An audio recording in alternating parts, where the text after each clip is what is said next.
Hi Ishita, welcome to Filmibeat. Firstly congratulations. Thank you. So आपकी journey खत्म हो चुकी है, आप ऑलरेडी जो है जीत चुके हो। क्या कुछ कहना है, being a first runner up कैसा लग रहा है, और क्या कुछ कहना चाहोगे आपकी जर्नी के बारे में? इंडियाज़ गॉट टैलेंट मेरे लिए बिल्कुल ज़िंदगी बदल दे ऐसी जर्नी रही है और मैंने बहुत कुछ सीखा यहाँ पर आके and truly it's been an amazing journey क्योंकि इतने लोगों का प्यार मुझे मिला और इतना ऑडियंस का सपोर्ट मुझे मिला कि मतलब इट वाज इनसेन जो प्यार मुझे मिला। और पहली बार अपनी लाइफ में ना मैं अपने इतने सारे उसमें लाइन से एम देख रही थी, मिलियंस के, कभी डबल डिजिट ट्रिपल डिजिट। सो इससे ज़्यादा ना खुशी, मतलब मैं क्या बताऊँ, इतनी खुशी होती है ये सारी चीज़ें देख के। और एक आर्टिस्ट के लिए सबसे बड़ी उसकी कमाई होती है उसकी ऑडियंस।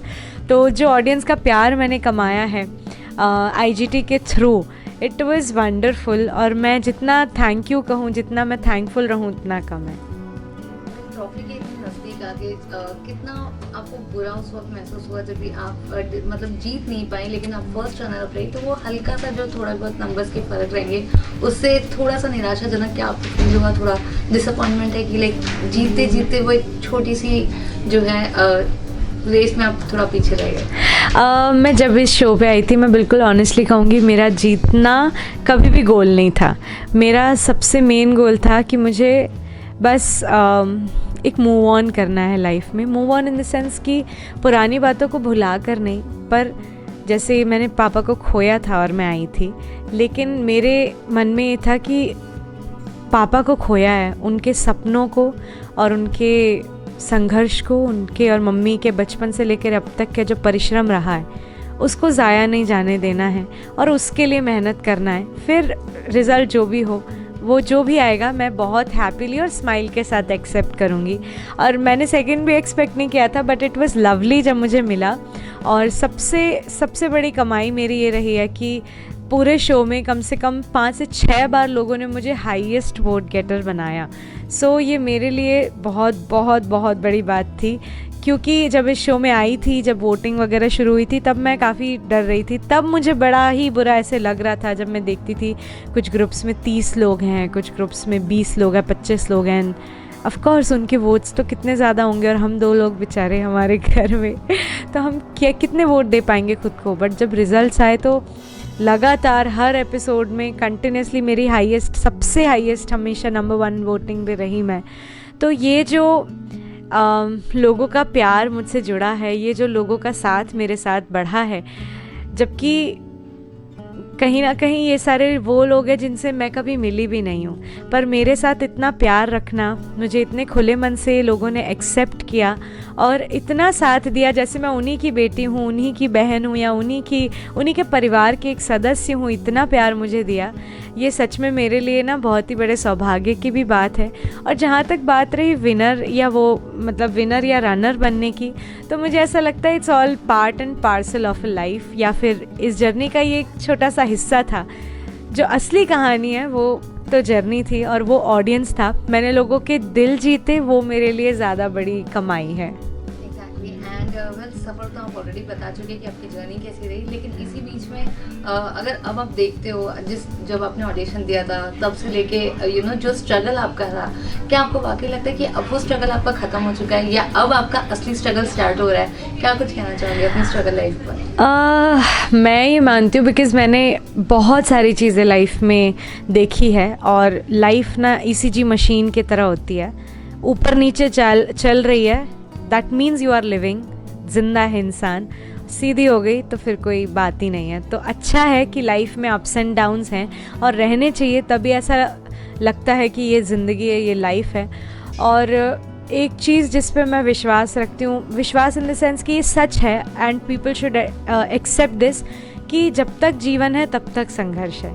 तो लाइफ जब तक आपको है तब तक आपके लाइफ में ना ये सारी चीज़ें होती रहेगी। और ये दुनिया का नियम है कि सवेरा आया है तो रात भी आएगी, रात आई है तो सवेरा भी ज़रूर होगा। तो बस यही है कि इंसान को हमेशा मोटिवेटेड रहना चाहिए, और मोटिवेटेड नहीं भी तो हमेशा कैसी भी परिस्थिति में ना पॉजिटिव एक नोट आपके पास हमेशा होना चाहिए कि ठीक है, लाख बुराइयां हैं, लाख परेशानियां हैं, पर एक वो जो मौका है या एक वो जो छोटा सा जो उम्मीद की किरण है ना, उसको आपको बरकरार रखना है।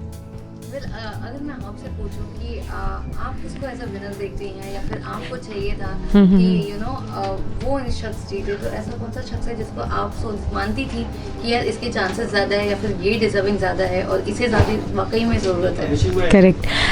हमारे साथ के ही लोग थे, एक वॉरियर स्क्वाड करके, देवर ट्रूली अमेजिंग, बहुत ही अमेजिंग उनका पूरा जर्नी रहा है। और सबसे मेन चीज़ कि they are so hard working, उनको जितनी मेहनत करते मैंने देखा है। उसमें एक 5 साल की बच्ची है नंदनी, ओ माय गॉड, और एक राहुल भैया हैं। मतलब मैं उनकी उस पूरे स्क्वाड की मैं बहुत दिल से ना इज़्ज़त करती हूँ, बहुत रिस्पेक्ट है उन लोगों के लिए मेरे मन में। तो मैं चाहती थी, मैंने पहले भी जो ड्यूरिंग जब फाइनलिस्ट हम सब थे और जब विनर नहीं अनाउंस हुआ था, तब भी मैंने इंटरव्यूज़ में यही कहा था कि अगर मैं विनर की पोजीशन पे किसी को देखती हूँ तो वो लोग हैं। लेकिन जो बने हैं दिव्यांश एंड मनोराज भैया, they were also very very very deserving, वो लोग भी बहुत डिज़र्विंग हैं। And again I will say कि ये लाइफ का एक पार्ट है, एक हिस्सा है, और आगे की जर्नी अभी बाकी है। जो वॉरियर स्क्वाड है, they are truly very talented, और उनको अभी US जाने का भी मौका मिल रहा है। They got selected during the show, they got selected for America's got talent. So I am sure कि कोई बात नहीं, IGT उनके नाम नहीं हुआ तो वो IGT के लिए, इंडिया के लिए AGT लेके आएंगे। इसके अलावा आप और क्या कहना चाहोगे, जैसे कि मतलब अब आप जीत चुकी हो, सो क्या कुछ आपके पास प्रोजेक्ट्स आए हैं, कुछ ऑफर्स आए हैं, कुछ अगर आप रिवील करना चाहो कोई प्रोजेक्ट के बारे में? हाँ जी, हमारे जो वन ऑफ द जजेस हैं मनोज मुंतशिर सर, उनकी एक फ़िल्म आ रही है जो वो लिख रहे हैं, लिरिसिस्ट हैं उसके, the incarnation Sita.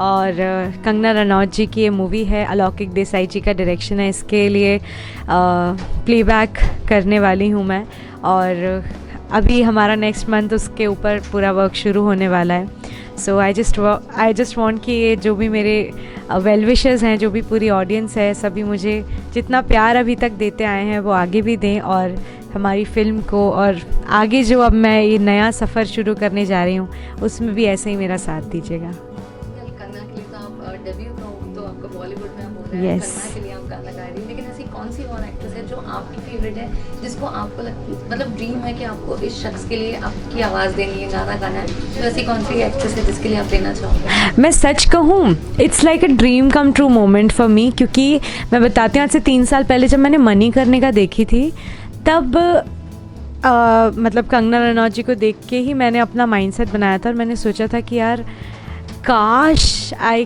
Can sing for this lady some day. मतलब मेरा ड्रीम था कि यार, मतलब आई रियली लव हर, एक रुतबा, एक जैसे कहते हैं ना कि एक रॉब, एक शेरनी, तो आई लिटरली लव्ड हर। मुझे बहुत पसंद आई थी कंगना रनौत जी तभी से, और मैंने तभी ही ये सोचा था, वो मूवी देख के, आज से 3 साल पहले देख के ये सोचा था कि आई विश कभी मुझे उनके लिए गाने या कभी उनके फिल्म में कभी काम करने का अगर मौका मिले तो it will be a great honour, या मेरी लाइफ का सबसे बड़ा अपॉर्चुनिटी होगा।